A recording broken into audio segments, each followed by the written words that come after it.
की राष्ट्रपति द्रौपदी मुर्मू और 9 नवंबर को उत्तराखंड राज्य स्थापना दिवस के कार्यक्रम में लेंगी भाग।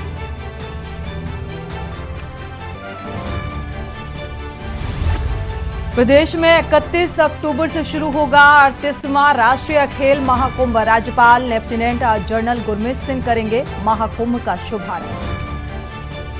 प्रवर समिति की 31 अक्टूबर को होगी बैठक। राज्य आंदोलनकारियों के आरक्षण के संबंध में होगी चर्चा। आंदोलनकारी समय बढ़ाने का कर रहे विरोध। और पौड़ी शहर को जाम के झाम से मुक्ति दिलाने के लिए बाईपास की तैयारी। बनेगी 4 किलोमीटर लंबी सुरंग। अब घंटों की दूरी कुछ मिनटों में तय। आप देख रहे हैं के न्यूज, खबरों का सारथी। खबर उत्तराखंड के साथ मैं सोनी चौहान। खबरों की शुरुआत करते हैं अहम खबर के साथ। देहरादून से आपको खबर बता दें, धामी की कैबिनेट बैठक जारी है। सचिवालय में कैबिनेट बैठक ये जारी। कैबिनेट मंत्री सुबोध उनियाल और रेखा आर्या इस बैठक में मौजूद हैं। काबीना मंत्री गणेश जोशी बैठक में अब वर्चुअली जुड़ेंगे। प्रेमचंद अग्रवाल और सतपाल महाराज भी वर्चुअली जुड़ेंगे और वीडियो कॉन्फ्रेंसिंग के माध्यम से बैठक में जुड़ेंगे। तो मुख्यमंत्री की अध्यक्षता में ये बैठक होगी। ये कैबिनेट की बैठक। कर्मचारियों को दीपावली बोनस दिए जाने पर निर्णय लिया जाएगा। तो औद्योगिक नीति पर भी फैसला हो सकता है। कुछ विभागों को सेवा नियमावली में भी संशोधन किया जा सकता है।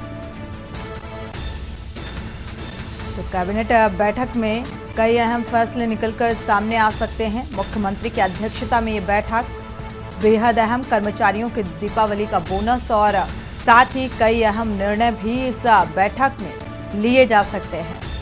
तो राज्य की नई औद्योगिक नीति को लेकर भी कोई फैसला सामने आ सकता है। कुछ विभागों को सेवा नियमावली में भी संशोधन किया जा सकता है इस बैठक के दौरान।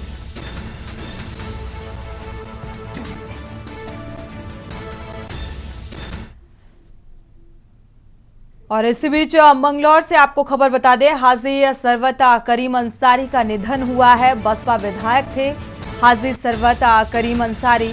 नोएडा के हॉस्पिटल में इलाज के दौरान निधन हुआ। समर्थकों में शोक की लहर। काफी दिनों से दरअसल बीमार चल रहे थे और शाम को मंगलौर में सुपुर्द खाक किया जाएगा अंतिम विदाई। विधायक के निधन पर सीएम धामी ने दुख जताया है।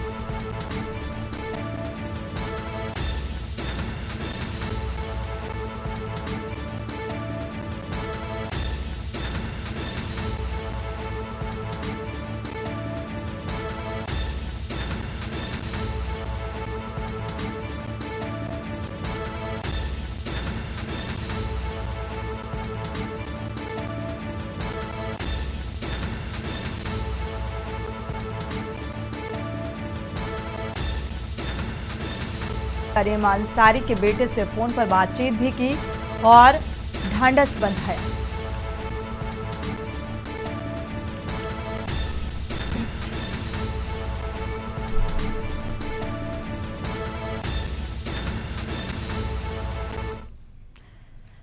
बढ़ते आगे, खबर उत्तराखंड के देहरादून से है, जहां जल्द ही नगर निकाय चुनाव शुरू हो सकते हैं और मेयर सुनील उनियाल गामा का कहना है कि सरकार चुनाव के लिए प्रतिबद्ध है और जल्द ही नगर निकाय के चुनाव संपन्न होंगे। आगे उन्होंने ये भी बताया कि देहरादून नगर निगम का ओबीसी सर्वे पूरा हो चुका है। नई वोटर लिस्ट पर कार्य चल रहा है। जल्द ही ये कार्य पूरा कर लिया जाएगा। और आपको बता दें कि राज्य में निकायों का कार्यकाल 2 दिसंबर को समाप्त हो रहा है और नियम के तहत निकायों के कार्यकाल समाप्त होने से 6 महीने पहले निकाय चुनाव का कार्यक्रम घोषित किया जाएगा, ताकि नए बोर्ड का गठन तय समय के भीतर कर सकें। और लेकिन राज्य में अक्टूबर का महीना खत्म होने को है, लेकिन अब तक सरकार ने निकाय चुनाव का नोटिफिकेशन जारी नहीं किया।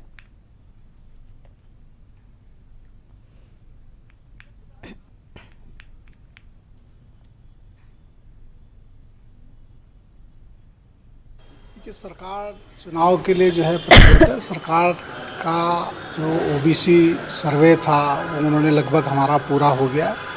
वार्डों में कुछ जो निकाय चुनाव होते हैं उसमें वोटर लिस्ट जो है हर 5 साल में नई बनती है। तो ये कुछ काम चल रहे हैं। मुझे लगता है कि थोड़ा सा इसमें विलम्ब हो गया है, लेकिन चुनाव जो है बहुत जल्दी जो है चुनाव जो है निकाय के चुनाव संपन्न होंगे। सर क्या चुनाव में विकास होगा?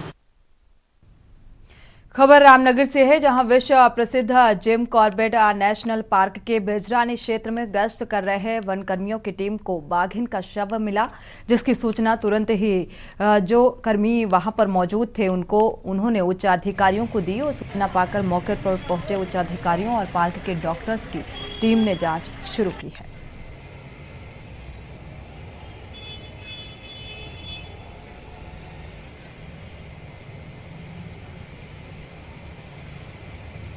जब हमारी हाथी गश्त की टीम गश्त पे थी तो उन्होंने देखा कि एक टाइगर का शव पड़ा है बिजरानी दक्षिणी बीट में मलानी ब्लॉक में बिजरानी चौड़ में। तो उसके तुरंत बाद उसकी सूचना उच्च अधिकारियों को दी गई। जो NTCA के मानक हैं उनके आधार पर उसका 2 डॉक्टर्स के पैनल के द्वारा पोस्टमार्टम किया गया और उसके सभी अंग सुरक्षित पाए गए और उसको नियमानुसार अभी उनके सभी अवशेषों को जलाकर नष्ट किया गया। रुक करते हैं अगली खबर का। विश्वविख्यात कवि कुमार विश्वास आज अपने माता पिता, पत्नी और बेटी के साथ हरिद्वार हर की पौड़ी पहुंचे और यहां पर उन्होंने मां गंगा की आरती में शिरकत की और इस दौरान निरंजनी अखाड़े के आचार्य महामंडलेश्वर कैलाश नंदगिरी और खानपुर से निर्दलीय विधायक उमेश कुमार भी मौजूद रहे। कुमार विश्वास ने एक भजन भी सुनाया। कुमार विश्वास ने कहा कि मेरे पुण्यों का उद्भव है और अपने माता पिता के साथ जो मैंने विश्वविद्यालय बनाने का संकल्प लिया है उसके लिए बाबा बद्रीनाथ और केदारनाथ के दर्शन किए और बाबा से अनुमति लेने के लिए मैं गया था, जिसके बाद हरिद्वार की हर की पौड़ी पर गंगा सभा के सौजन्य से गंगा आरती से पुण्य प्राप्त करने का सौभाग्य प्राप्त हुआ। और कुमार विश्वास का कहना है कि गंगा कोई नदी नहीं बल्कि भारत की संस्कृति की रेखा है, जिसके दोनों किनारों पर ये देश स्तंभित है।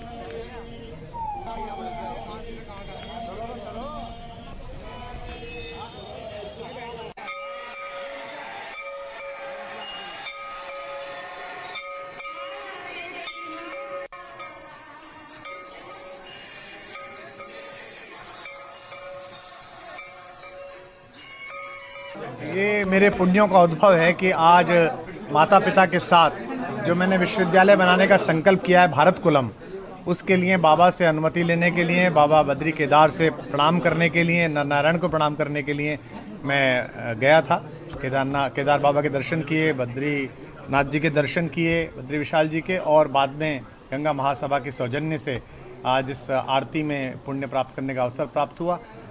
गंगा कोई नदी नहीं है बल्कि भारत की सांस्कृतिक महारेखा है, जिसके दोनों किनारों पर ये देश स्पंदित होता है, जागृत होता है। तो दुनिया में शायद किसी एक बहती हुई जलधारा से मनुष्य जाति का इतना आत्मिक, आध्यात्मिक, धार्मिक, सांस्कृतिक संबंध कभी किसी विश्व की नदी। रुक करते हैं अगली खबर का। खबर देहरादून से है, जहां बीजेपी ने विधानसभा चुनाव में हारी हुई 23 सीटों पर जीत के लिए सांसदों की जिम्मेदारी तय कर दी है और इसके तहत 6 से 17 नवंबर तक सांसद विधानसभा क्षेत्रों में प्रवास करेंगे और पार्टी ने हारी सीटों को 60% अधिक मतों से जीतने का लक्ष्य रखा है।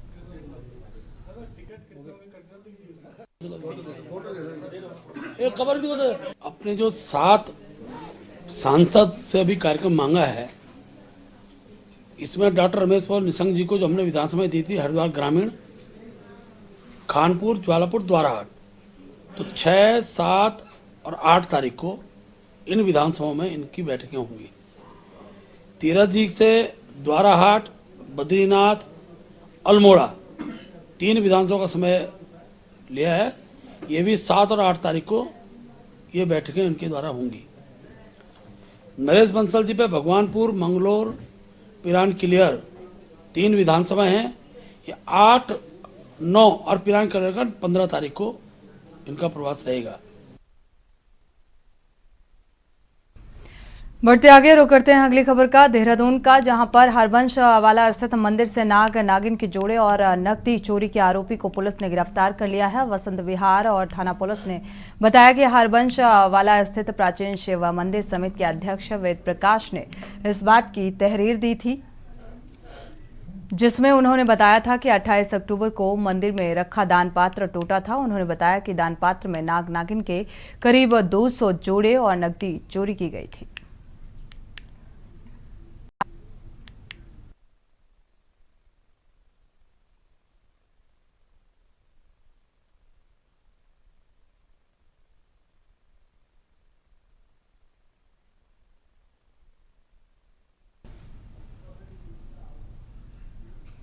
खबर देहरादून से है, जहां राज्यपाल लेफ्टिनेंट जनरल गुरमीत सिंह ने मसूरी के जॉर्ज एवरेस्ट कार्टोग्राफी संग्रहालय का भ्रमण किया और राज्यपाल ने संग्रहालय में कार्टोग्राफी का इतिहास और उससे जुड़े उपकरणों और महान भारतीय सर्वेक्षकों द ग्रेट ट्रिगोनोमेट्रिकल सर्वे के विषय में जानकारी ली। और आपको बता दें कि ये मानचित्रण संग्रहालय महान गणितज्ञ राधानाथ सिकंदर और पंडित नैन सिंह रावत को समर्पित है।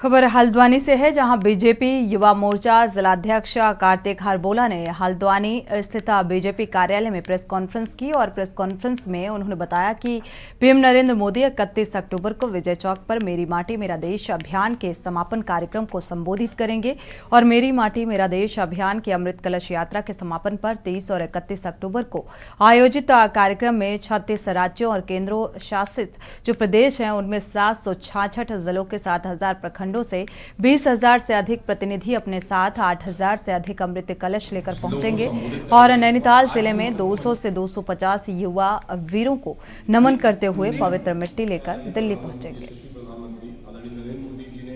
देखिए, हमारे यशस्वी प्रधानमंत्री आदरणीय नरेंद्र मोदी एक कल्पना के तहत मेरा माटी मेरा देश करके कार्यक्रम का आयोजन पूरे भारतवर्ष में किया।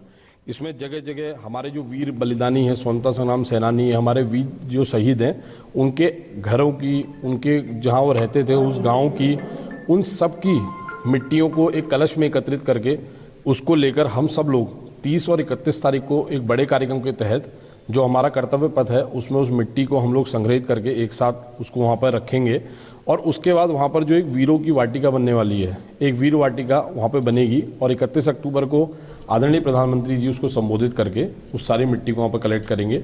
रुक करते हैं खबरों का। खबर उधम सिंह नगर से है, जहां पुलिस ने अलग अलग स्थानों से 1.5 दर्जन से अधिक चोरी हुई बाइकों का पुलिस ने खुलासा किया है और इस मामले में पुलिस ने उत्तर प्रदेश के पीलीभीत के निवासी 3 लोगों को गिरफ्तार किया। उक्त मामले का खुलासा प्रभारी एसएसपी मनोज कात्याल ने आवास विकास चौकी में किया।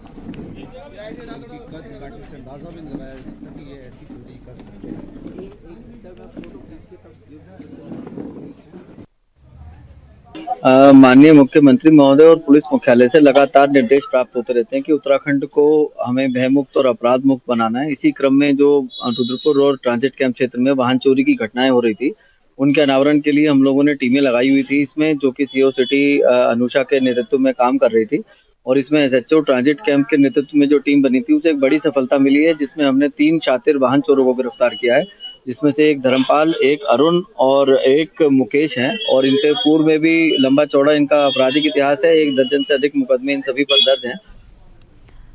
लोकसभा चुनाव से पहले सीबीआई की जांच को लेकर सियासी बवाल मचा हुआ है। दरअसल राज्य में सीबीआई से जुड़े 2 बड़े घटनाक्रम हुए हैं। पहला, नैनीताल हाई कोर्ट ने उद्यान विभाग में हुए घोटाले की सीबीआई जांच के आदेश दिए और कोर्ट ने इस मामले को अति गंभीर मानते हुए राज्य सरकार को ये निर्देश भी दिए कि अधिकारी इस मामले में सीबीआई को सभी दस्तावेजों के साथ सहयोग करें। नैनीताल हाई कोर्ट के इस आदेश के बाद विपक्ष ने सरकार के खिलाफ मोर्चा खोल दिया है। पूरे प्रदेश भर में सरकार का पुतला दहन कर कांग्रेसियों ने सरकार से उद्यान विभाग में हुए घोटाले की सीबीआई जांच की मांग की है और एक तरफ जहां कांग्रेस उद्यान विभाग में हुए घोटाले की सीबीआई जांच की मांग कर रही है, तो दूसरी ओर सीबीआई ने स्टिंग प्रकरण मामले की जांच को तेज करते हुए पूर्व मुख्यमंत्री हरीश रावत और पूर्व कैबिनेट मंत्री हरक सिंह रावत को वॉइस सैंपल देने का नोटिस थमा दिया है। सीबीआई ने हरीश रावत को हिमालयन अस्पताल जॉलीग्रांट में, जबकि हरक सिंह रावत को उनके डिफेंस कॉलोनी देहरादून स्थित आवास पर नोटिस थमाया गया और इन दोनों ही नेताओं को 7 नवंबर को सैंपल देने के लिए दिल्ली बुलाया गया था। सूत्रों की माने तो सीबीआई जल्द ही इस मामले में द्वारहट के विधायक मदन सिंह बिष्ट और खानपुर के विधायक उमेश शर्मा को भी नोटिस दे सकती है। आपको बता दें कि साल 2016 में कांग्रेस की तत्कालीन सरकार में बगावत के बाद तत्कालीन मुख्यमंत्री हरीश रावत का एक कथित वीडियो सामने आया था। उत्तराखंड में सीबीआई पर सियासी बवाल मच गया है। दरअसल हाईकोर्ट ने उद्यान विभाग उत्तराखंड में करोड़ों के हुए घोटाले की सीबीआई जांच के आदेश दिए। कोर्ट ने इस मामले में टिप्पणी करते हुए कहा कि यह एक खेदजनक स्थिति है। यहाँ राजनीतिक नेतृत्व सुधारात्मक व उपचारात्मक कदम उठाने के लिए उत्सुक दिखता है, लेकिन नौकरशाही अपने पैर पीछे खींचती नजर आती है। खंडपीठ ने 45 पेज के आदेश में कहा कि इस गंभीर मामले को जांच के लिए सीबीआई को सौंपा जाना चाहिए। आपराधिक साजिश और राज्य के खजाने में धन के लेन देन के प्रभाव का पता लगाने के लिए जांच जरूरी है। कोर्ट ने उम्मीद जताई कि 3 माह के भीतर जांच पूरी कर सीबीआई मामले को तार्किक निष्कर्ष तक ले जाएगी। आपको बता दें कि अल्मोड़ा निवासी दीपक करगेती ने जनहित याचिका दाखिल कर उद्यान विभाग में घोटालों का आरोप लगाया। याचिका में कहा गया कि उद्यान विभाग में फल और अन्य के पौधारोपण में गड़बड़ियां की गई हैं। विभाग द्वारा एक ही दिन में वर्क ऑर्डर जारी कर उसी दिन जम्मू कश्मीर से पेड़ लाना दिखाया गया, जिसका पेमेंट भी कर दिया गया। इस पूरे मामले में कई वित्तीय व अन्य गड़बड़ियां हुई हैं, जिसकी सीबीआई जांच कराई जाए। दीपक करकेती द्वारा माननीय उच्च न्यायालय में जनहित याचिका दाखिल की गई, जिसमें उसके द्वारा हॉर्टिकल्चर से संबंधित घोटाले की जांच सीबीआई द्वारा कराने की याचिका की गई। उक्त संबंध में हाई कोर्ट ने उक्त दस्तावेजों को सीबीआई से एग्जामिन करने के लिए कहा। सीबीआई ने दस्तावेज एग्जामिन करें और अपनी रिपोर्ट में कहा कि ये प्रिलिमिनरी इंक्वायरी केस बनता है। जिसके पश्चात आज उस याचिका का निस्तारण हो गया और निस्तारण के बाद सीबीआई से कहा गया है कि 3 महीने के अंदर प्रिलिमिनरी इंक्वायरी का निस्तारण करें। इस बीच हम स्वागत करते हैं न्यायालय के निर्णय का, और इस राज्य के अंदर हर प्रकार का घोटाला जो भी हो, जिस एजेंसी से चाहे सरकार जांच कराए, चाहे न्यायालय द्वारा कोई दिशा निर्देश आते हैं, उसको हम पालन करेंगे। और हम लोग चाहते हैं कि छोटे राज्य के अंदर इस प्रकार के भ्रष्टाचार का कई भी संदेह भी किसी विषय को लेकर होता है, उसकी जांच निष्पक्ष होनी चाहिए और दोषियों को दंड मिलना चाहिए। घोटालेबाजों की सरकार है। अभी सबने देखा कि उच्च न्यायालय के द्वारा जो उद्यान विभाग है उसको सीबीआई जांच के लिए कहा गया है। उत्तराखंड की अगर हम बात करें तो यहाँ चाहे उद्यान विभाग हो, चाहे वन विभाग हो, चाहे शिक्षा विभाग हो, हर विभागों में घोटाला चल रहा है। वहीं कोर्ट के इस आदेश के बाद कांग्रेसियों ने प्रदेश भर में सरकार के खिलाफ प्रदर्शन करते हुए इस मामले की सीबीआई जांच की मांग की। वहीं एक तरफ जहां कांग्रेसी उद्यान विभाग में घोटालों की सीबीआई जांच कराने की मांग कर रहे हैं, तो दूसरी ओर सीबीआई की ओर से की जा रही जांच पर कांग्रेस ने सवाल उठाए। इसी के साथ बुलेटिन में फिलहाल बस इतना ही। आगे खबरों के लिए आप देखते रहिए के न्यूज़ इंडिया।